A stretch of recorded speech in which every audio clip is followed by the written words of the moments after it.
Seat से कई बार पहले उठा, लेकिन आज बेहद दुख के साथ और बड़े भारी मन के साथ मैं अपनी बातें रख रहा हूं। सबसे पहले तो मुझे इस बात का दुख है कि मेरे भारतीय जनता पार्टी के साथी अभी सदन में मौजूद नहीं है। ये बेहद गंभीर विषय है जिसके ऊपर पिछले कुछ दिनों से न केवल दिल्ली बल्कि पूरे देश में चर्चा हो रही है कि किसी भी राज्य के अंदर या देश के अंदर चुनी हुई लोगों के द्वारा चुनी हुई सरकार की चलनी चाहिए या किसी एक व्यक्ति विशेष की चलनी चाहिए। ये बेहद गंभीर विषय है। इसके ऊपर कई सारे मुद्दों पे चर्चा हुई, कई सारे मुद्दे पिछले दिनों में उठे हैं। इसके ऊपर मैं एलजी साहब के पास भी गया था मिलने के लिए 3-4 दिन पहले, और मेरी जो बातचीत एलजी साहब से हुई वो भी आज विस्तार से मैं इस सदन के सामने सभी एमएलएज के सामने रखना चाहूँगा। मेरी इच्छा थी कि बीजेपी के साथी भी यहाँ मौजूद होते और वो भी बात सुनते ताकि इस चर्चा को एक कंस्ट्रक्टिव रूप दिया जा सकता। समय बड़ा बलवान होता है। कुछ भी परमानेंट नहीं है जिंदगी में। इस दुनिया में कुछ भी परमानेंट नहीं है।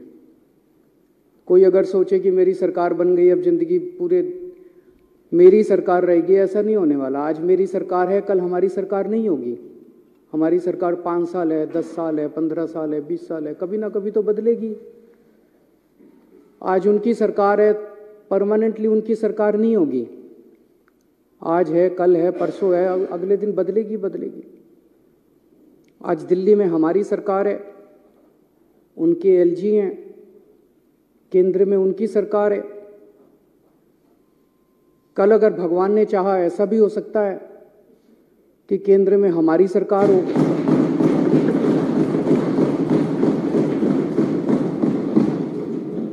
दिल्ली में हमारे एलजी हों, और हो सकता है दिल्ली में हमारी हो, कांग्रेस की हो, बीजेपी की हो, किसी और की सरकार हो। हम ये सुनिश्चित करेंगे कि हमारा एलजी इस तरह से तंग नहीं करेगा उस टाइप का जो भी सरकार होगी।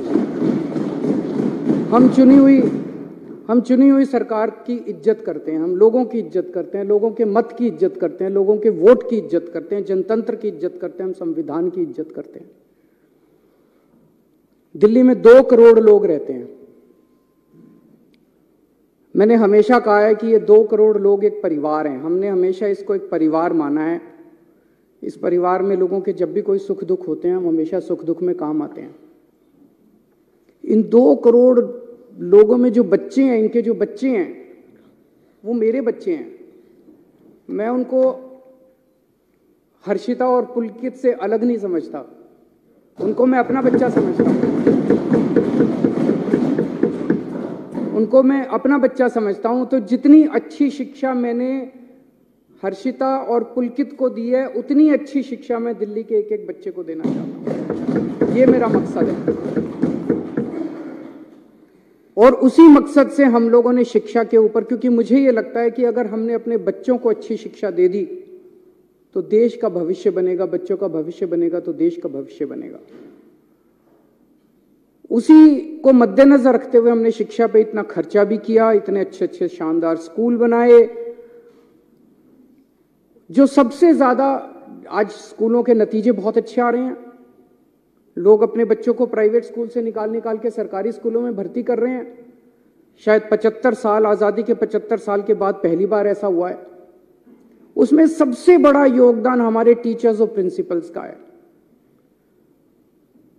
और उनको मोटिवेट करने के लिए और उनकी कैपेसिटी बिल्डिंग करने के लिए हमने उनको पूरी दुनिया में बेस्ट से बेस्ट ट्रेनिंग दिलवाई है। हमने बहुत सारे टीचर्स को विदेश भेजा, बहुत सारे टीचर्स को आईएम्स में भेजा, बहुत सारे टीचर्स को अलग अलग यूनिवर्सिटीज में भेजा ट्रेनिंग करने के लिए। 1000 से ज्यादा टीचर्स, प्रिंसिपल्स को हम विदेशों में अभी तक ट्रेनिंग करा चुके हैं। अब 30 टीचर्स और प्रिंसिपल्स को फिनलैंड जाना था ट्रेनिंग करने के लिए। वैसे तो हमारी चुनी हुई सरकार है, मैं मुख्यमंत्री हूं, ये शिक्षा मंत्री हैं। मुख्यमंत्री ने, शिक्षा मंत्री ने कह दिया भाई टीचर फिनलैंड जाएंगे ट्रेनिंग के लिए, तो बस ये फाइनल होना चाहिए। यही तो जनतंत्र है। और जनतंत्र क्या है? अगर मुख्यमंत्री ने और शिक्षा मंत्री ने कह दिया भाई मैं अपने टीचर्स को फिनलैंड ट्रेनिंग कराने जाऊंगा, भेजना चाहता हूं, बस यहां खत्म हो जानी चाहिए थी बात। लेकिन यहां अजीब जनतंत्र है, सारी फाइलें एलजी साहब के पास जाती हैं, सारी फाइलें एलजी साहब के पास जाती हैं। एलजी साहब ने एक बार नहीं 2 बार ऑब्जेक्शन लगा के फाइल के ऊपर भेजा। अभी मैं पढ़ के सुनाऊंगा थोड़ी देर में। 2 बार ऑब्जेक्शन लगा के भेजा। तो जब बार बार ऑब्जेक्शन लगाया जाता है, एलजी साहब कह रहे हैं ना कि मैंने तो मना थोड़ी किया। जब 2 बार ऑब्जेक्शन लगाया, अब तीसरी बार भेजेंगे तो फिर ऑब्जेक्शन लगाएंगे, तो इसका मतलब आपकी नीयत खराब है। एक बाबू क्या करता है, आप अपना लाइसेंस बनाने जाते हो, लाइसेंस बनाने वाला मना थोड़ी करता है, वो ऑब्जेक्शन पे ऑब्जेक्शन, ऑब्जेक्शन पे ऑब्जेक्शन, फिर आप दलाल को पकड़ते हो। वो दलाल कहता है इतने पैसे दे दो, बाबू को अंदर पैसे दे दूंगा और वो अब फाइल क्लियर कर देगा। तो ये बार बार जो ऑब्जेक्शन लगाए जा रहे हैं, इसीलिए तो लगाए जा रहे हैं, नीयत खराब है, फिनलैंड टीचर्स को भेजने नहीं देना चाहते। आज मैं ये लेके आया हूं महोदय, बीजेपी वालों के कितने एमपीज ऐसे हैं, ये पूरी लिस्ट है, जो खुद विदेशों में पढ़ के आए हैं। इनकी कभी इनके मां बाप ने कॉस्ट बेनिफिट एनालिसिस करी? कितने एमपी ऐसे हैं जो खुद विदेशों में पढ़ के आए हैं? इनके कितने एमएलए ऐसे हैं जो खुद विदेशों में पढ़ के आए हैं? कभी इनके मां बाप ने कॉस्ट बेनिफिट एनालिसिस करी? ये बच्चे हैं कैबिनेट मिनिस्टर्स के, बीजेपी वालों के बच्चे, जिन जिन के बच्चे अभी विदेशों में पढ़ रहे हैं। मेरे को इससे कोई एतराज नहीं है, मैं किसी की शिक्षा के खिलाफ नहीं हूं। बीजेपी वाले, कांग्रेस वाले, आम आदमी पार्टी वाले, जिसको भगवान ने अच्छा दिया जिंदगी में, वो अपने बच्चों को भेजे, जरूर भेजे। अच्छी से अच्छी शिक्षा सबके बच्चों को मिलनी चाहिए। मैं इसके विरोध में नहीं हूं कि इन्होंने क्यों भेजा, मैं इसके विरोध में हूं कि अगर तुम अपने बच्चों को अच्छी शिक्षा देना चाहते हो तो गरीबों के बच्चों की अच्छी शिक्षा के खिलाफ क्यों हो तुम लोग? अगर हम अपने बच्चों को, गरीबों के बच्चों को अच्छी शिक्षा देना चाहते हैं, अपने बच्चों को अच्छी शिक्षा देना चाहते हैं, तो तुम रोकने वाले कौन होते हो? ये एक फ्यूडल माइंडसेट है, ये कई सौ साल पुराने जो हमारे देश में फ्यूडल माइंडसेट है ना, कि गरीबों को अच्छी शिक्षा, इस जात के लोगों को, उस जात के लोगों को अच्छी शिक्षा नहीं मिलनी चाहिए, गरीबों को अच्छी शिक्षा नहीं मिल, शिक्षा जो है इन ठेकेदारों की बपौती रहनी चाहिए। इसको तोड़ना है हम लोगों को। और ये एलजी साहब उसी माइंडसेट से आते हैं कि एलजी साहब के बच्चों को तो मिलनी चाहिए अच्छी शिक्षा, गरीबों के बच्चों को अच्छी शिक्षा नहीं मिलनी चाहिए। इस माइंडसेट को तोड़ना है अपने को, पूरे देश को तोड़ना है। आजादी मिल गई, लेकिन ये माइंडसेट अभी भी है कि गरीबों के, इस जात के, उस जात के बच्चों को अच्छी शिक्षा नहीं लेने देंगे। ये विदेश कैसे जा सकते हैं? पढ़ो, एलजी साहब ने लिखा है इंडिया में करा लो ट्रेनिंग। ये एलजी साहब की नोटिंग है, इंडिया में करा लो ट्रेनिंग। अरे क्यों करा ले इंडिया में ट्रेनिंग? हम कम हैं किसी से? गरीबों के बच्चे कम हैं किसी से? गरीबों के बच्चे हैं तो इंटेलिजेंट नहीं है क्या? क्यों करा ले? हम तो अपने बच्चों को फिनलैंड भेजेंगे। पूरी दुनिया में सबसे अच्छी शिक्षा फिनलैंड के अंदर मिलती है, सबसे अच्छी, ये सबको पता है। फिनलैंड पूरी दुनिया में शिक्षा में नंबर 1 है, और उसमें भी जो नंबर 1 यूनिवर्सिटी है उसमें भेज रहे हैं हम। पूरी दुनिया में जो नंबर 1 हम तो भेजेंगे सर। दिल्ली के लोगों का पैसा है, टैक्स का पैसा है दिल्ली के लोगों का, टैक्स के पैसे से, दिल्ली के टैक्स के पैसे से भेज रहे हैं। लोगों का पैसा, लोगों के बच्चे, अपने पैसे से लोग अपने बच्चों को ट्रेनिंग के लिए भेजते हैं। ये वो क्या कहते हैं, पराए घर में अब्दुल्ला दीवाना। ये एलजी कौन हो गया है? बेगानी शादी में अब्दुल्ला दीवाना। ये एलजी कहां से आ गया? कौन है एलजी? कहां से आ गया एलजी? किस बात का एलजी? कौन एलजी? कौन लेफ्टिनेंट गवर्नर? हमारे सर पे बैठ गया आके लेफ्टिनेंट गवर्नर। अब वो तय करेंगे कि हम अपने बच्चों को कहां पढ़ाएंगे। ऐसी सामंतवादी सोच के लोगों ने आज हमारे देश को पीछे छोड़ा हुआ। मैं कई बार सोचता था 70 साल हो गए हमारे देश को, 75 साल हो गए हमारे देश को, इतना पिछड़ा कैसे रह गया, इतना अनपढ़ कैसे रह गया, इतना गरीब कैसे? इन लोगों ने जानबूझ के, इन लोगों ने देश को गरीब रखा है। इन लोगों ने हमारे बच्चों को पढ़ने नहीं दिया। ये तो सामने आ गया, नंगे हो गए ये लोग। इन लोगों ने हमारे बच्चों को, बड़ी मजे की बात है, एलजी साहब के पास पावर नहीं है ये करने की। एलजी साहब के पास पावर नहीं है ये करने की। मैं भी आपको दिखाता हूं। सुप्रीम कोर्ट ने साफ साफ कहा है कि भाई 3 चीजें हैं, एक है पुलिस, पब्लिक ऑर्डर और लैंड। इन तीनों चीजों को छोड़ के एलजी साहब के पास कोई भी निर्णय लेने का अधिकार नहीं है। ये सुप्रीम कोर्ट का ऑर्डर है।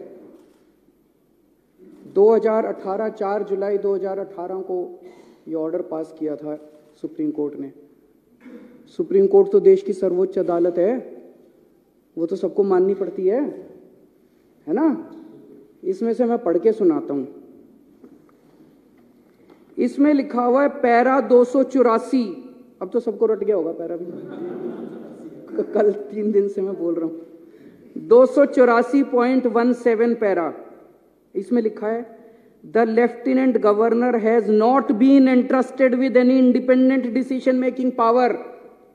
इसकी हिंदी क्या हुई? लेफ्टिनेंट गवर्नर, दिल्ली के लेफ्टिनेंट गवर्नर को स्वतंत्र रूप से कोई भी निर्णय लेने का अधिकार नहीं है, ये सुप्रीम कोर्ट कह रहा है। सुप्रीम कोर्ट को पता था एक बार लिखने से नहीं मानेगा एलजी, उन्होंने 2 बार लिखा। उन्होंने फिर पैराग्राफ नंबर 475.20 में लिखा there is no independent authority vested in lieutenant governor to take decisions. अब इससे फालतू बेचारा सुप्रीम कोर्ट भी क्या करेगा। सुप्रीम कोर्ट ने साफ साफ लिखा है भाई एलजी साहब के पास डिसीजन लेने की पावर नहीं है। मैं जब एलजी साहब से मिलने गया अभी 3 दिन पहले, तो मैंने ये पढ़ के सुनाया उनको। मैंने कहा सर सुप्रीम कोर्ट ये कह रहा है। कहते हैं हाँ सुप्रीम कोर्ट की अपनी राय हो सकती है। सर अध्यक्ष महोदय, इसके बाद मेरे पास कुछ कहने को नहीं बचा था। इतने बड़े संवैधानिक पोजीशन के ऊपर बैठा हुआ व्यक्ति अगर ये कहता है कि सुप्रीम कोर्ट का ऑर्डर सुप्रीम कोर्ट की राय हो सकती है, मैंने कहा सर आप जो ये कह रहे हैं ना, ये सुप्रीम कोर्ट का कंटेम्प्ट है। आप ऐसा नहीं बोल सकते। सुप्रीम कोर्ट का आदेश कानून है इस देश का, सुप्रीम कोर्ट का आदेश बाइंडिंग है इस देश के ऊपर, इस देश के हर नागरिक के ऊपर। बोले नहीं, मैं बोले संविधान में लिखा है कि एलजी एडमिनिस्ट्रेटर है। एडमिनिस्ट्रेटर का मतलब शासक होता है, तो मेरे पास सुप्रीम पावर्स है, मैं कुछ भी कर सकता हूं। इसके बाद में क्या कहता, फिर उन्होंने कहा कि मैंने मना थोड़ी किया है। मैंने कहा जी 2 बार आपने वापस भेज दी फाइल, 2 बार आपने लिखा। क्या लिखा? पहली बार लिखते हैं मुझे ये बताया जाए कि क्या डीओपीटी की गाइडलाइंस का पालन किया गया। ये जिस यूनिवर्सिटी में भेज रहे हो, इस यूनिवर्सिटी ने और कौन कौन से कार्यक्रम कराए, इससे क्या ऑब्जेक्टिव हासिल होगा। अरे मैं मुख्यमंत्री हूं, मैंने देख लिया यार सारा। मैंने एलजी साहब को बोला, मैंने कहा सर आप मेरे हेडमास्टर थोड़ी हो, इतने तो मैं स्कूल में पढ़ाई में बहुत अच्छा था, फर्स्ट आया करता था क्लास में थ्रू आउट, पहली क्लास से लेके 12वीं क्लास तक फर्स्ट आया। यूनिवर्सिटी टॉपर था, कुरुक्षेत्र यूनिवर्सिटी में टॉप किया था मैंने, पहले 6th पोजीशन थी मेरी। मेरे मास्टरों ने आज तक मेरा होमवर्क ऐसे चेक नहीं किया जैसे एलजी साहब आज मेरी फाइलें लेके बैठ जाते हैं। स्पेलिंग गलत है, हैंडराइटिंग खराब है, ये ऐसे क्यों नहीं लिखा, ये वैसे क्यों नहीं लिखा। मेरे मास्टरों ने ऐसे नहीं किया जैसे एलजी साहब मेरा होमवर्क चेक करते हैं। मैं चुना हुआ मुख्यमंत्री हूं, दिल्ली के 2 करोड़ लोगों ने मेरे को चुन के भेजा है। आप कौन है? मैंने उनसे पूछा आप कौन है, ये मैंने पूछा एलजी साहब से। मैंने कहा सर आप कौन है? मेरे को तो जनता ने चुन के भेजा। कहते मेरे को प्रेसिडेंट ने भेजा। मैंने कहा वैसे ही जैसे अंग्रेज वाइसरॉय भेजते थे वैसे ही आपको प्रेसिडेंट ने पहले। बोले आपकी सरकार अच्छी नहीं चल रही, आपने ये नहीं किया, आपने वो नहीं किया, आपकी सरकार में ये। मैंने सर वो वाइसरॉय जो होते थे ना, वो कहते थे you bloody Indians, you don't know how to govern. मैंने कहा एलजी साहब आज आप भी वही भाषा इस्तेमाल कर रहे हो, you bloody Delhi wallahs, you don't know how to govern. मैंने कहा सर दिल्ली छोड़ दो हमारे हालात पे, हम अपनी दिल्ली चला लेंगे।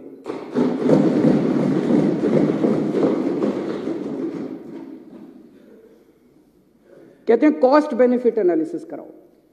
मैंने एलजी साहब से पूछा सर मेरे को वो धारा बता दो संविधान की। मैं सारे सर ये जो आज मैं लेके आया हूं ना, ये सब लेके गया था मैं एलजी साहब के पास, ये सारी चीजें लेके गया था। मैंने कहा सर ये आपके सामने रखी है, अब मेरे को इसमें दिखा दो आपको कॉस्ट बेनिफिट एनालिसिस ऑर्डर करने की पावर किस कानून के तहत है, कौन सा कानून सुप्रीम कोर्ट का आदेश आपको ये पावर देता है कि आप दिल्ली सरकार के किसी काम की कॉस्ट बेनिफिट, मैं कराऊंगा, मेरे को जनता ने कहा है मैं कॉस्ट बेनिफिट एनालिसिस कराऊंगा। ये सदन है, ये सदन कराएगा, इसकी कमेटियां कराएगी, ये कमेटियां कराती है, ये सौरभ मेरे को बताता है, राजेश बताता है, सोमनाथ, ये सारे बताते हैं, ये कॉस्ट बेनिफिट एनालिसिस ये लोग कराएंगे। आप कौन होते हो कॉस्ट बेनिफिट एनालिसिस कराने वाले? दिल्ली के अंदर चुनाव हार गए और उसके बाद अब कॉस्ट बेनिफिट एनालिसिस, आपके पास तो पावर नहीं है। मैंने उनसे पूछा, उनके पास कोई जवाब नहीं था। फिर मैंने उनसे पूछा, मैंने कहा सर ये 10 एल्डरमैन कैसे बना दिया आपने? ये तो आपके पास पावर नहीं है, तो ट्रांसफर्ड सब्जेक्ट है, एमसीडी एक्ट तो ट्रांसफर्ड सब्जेक्ट है, आपने 10 एल्डरमैन कैसे बना दिए? बोले उस कानून में लिखा है एडमिनिस्ट्रेटर शैल अपॉइंट 10 एल्डरमैन। तो मैंने उनको ये एक और दूसरा ऑर्डर दिखाया सुप्रीम कोर्ट का, ये 2019 में आया था सुप्रीम कोर्ट में। इसमें लिखा है कि जहां एडमिनिस्ट्रेटर लिखा होगा वहां भी मंत्रियों की चलेगी, वहां भी मुख्यमंत्री की चलेगी, ये लिखा हुआ है। ये सुप्रीम कोर्ट का आदेश मैंने उनको दिखाया। मैंने कहा सर ये लिखा हुआ है कि एडमिनिस्ट्रेटर लिखा है तब भी हमारी चलेगी, आपकी नहीं चलेगी। तो वो तो सुप्रीम कोर्ट को मानते ही नहीं, वो तो कहते हैं सुप्रीम कोर्ट की तो राय है। उसके बाद एक हाई कोर्ट का ऑर्डर है, वो भी मैं लेके गया था। और कुछ हो ना हो, एलजी साहब ने मेरे को वकील तो अच्छा बना दिया।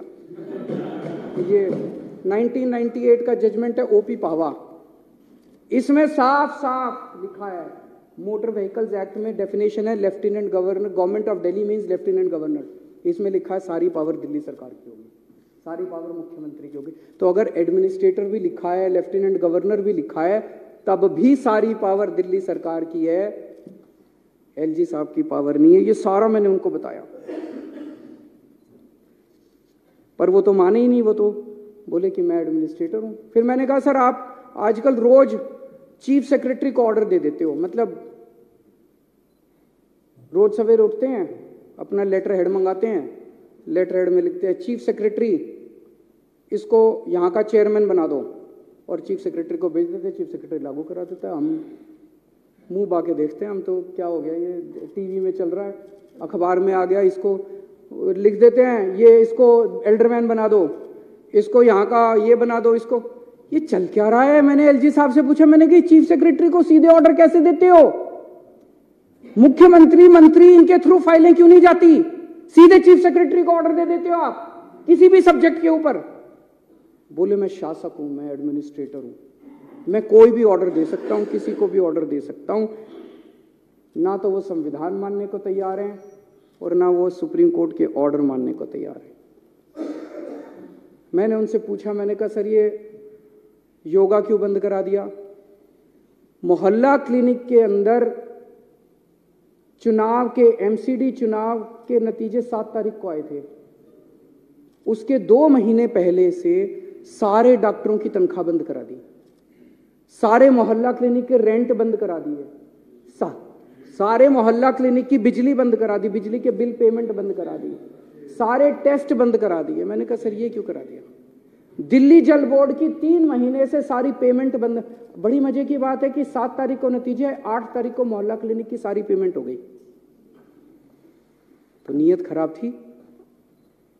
जल बोर्ड की सारी पेमेंट्स बंद करा दी। हमारे जो वाटर ट्रीटमेंट प्लांट बन रहे थे उनकी कंस्ट्रक्शन रुक गई, जो सीवेज ट्रीटमेंट प्लांट बन रहे थे उनकी कंस्ट्रक्शन रुक गई। डीटीसी के अंदर महिलाओं की सुरक्षा के लिए जो बस मार्शल हमने लगा रखे हैं उनकी तनख्वाह 3 महीने से बंद करा दी। मैंने सर बोला, मैंने कहा सर सारे अफसर दबी जुबान में कह रहे हैं कि एलजी के ऑर्डर थे कि या तो ये सारी पेमेंट बंद करो, आम आदमी पार्टी की सरकार को बदनाम करो, केजरीवाल को बदनाम करो, नहीं तो तुमको धमकी दी सारे अफसरों को कि मैं सस्पेंड कर दूं। कहते मैंने ऐसा नहीं किया। मैंने कहा सर अगर आपने ऐसा नहीं किया, ये तो मेरी वजह से 104 सीट आई हैं, तो इसका मतलब जानबूझ के सारी पेमेंटें रुकवाई थी।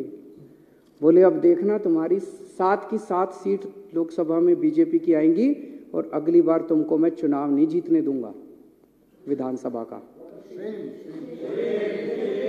एलजी साहब मुख्यमंत्री को खुलेआम धमकी देते हैं कि अगला विधानसभा, वो यहाँ पे लेफ्टिनेंट गवर्नर दिल्ली को चलाने थोड़ी आए हैं, दिल्ली को ठप करके केजरीवाल को और आम आदमी पार्टी को बदनाम करने आए हैं।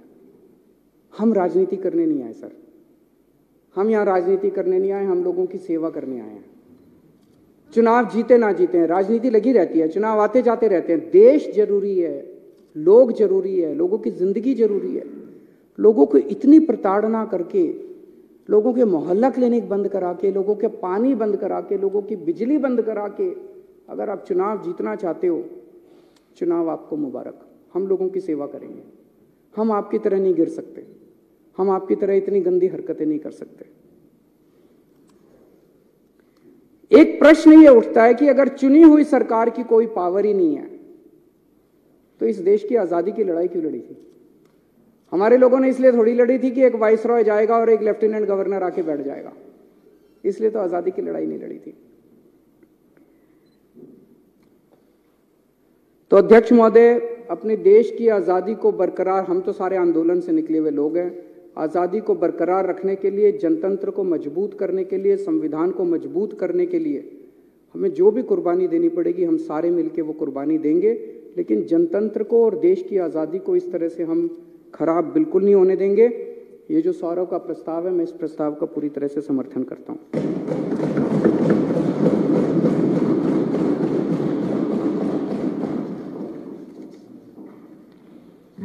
अब श्री सौरभ भारद्वाज जी माननीय सदस्य द्वारा प्रस्तुत संकल्प सदन के सामने है। जो इसके पक्ष में वहां के हैं, जो इसके नवीन आणि ताज्या घडामोडींसाठी महाराष्ट्र जनभूमी न्यूजला सबस्क्राइब करा, त्याचबरोबर बेल आयकॉनवर क्लिक करा आणि मिळवा आमच्या बातम्यांचे नोटिफिकेशन्स।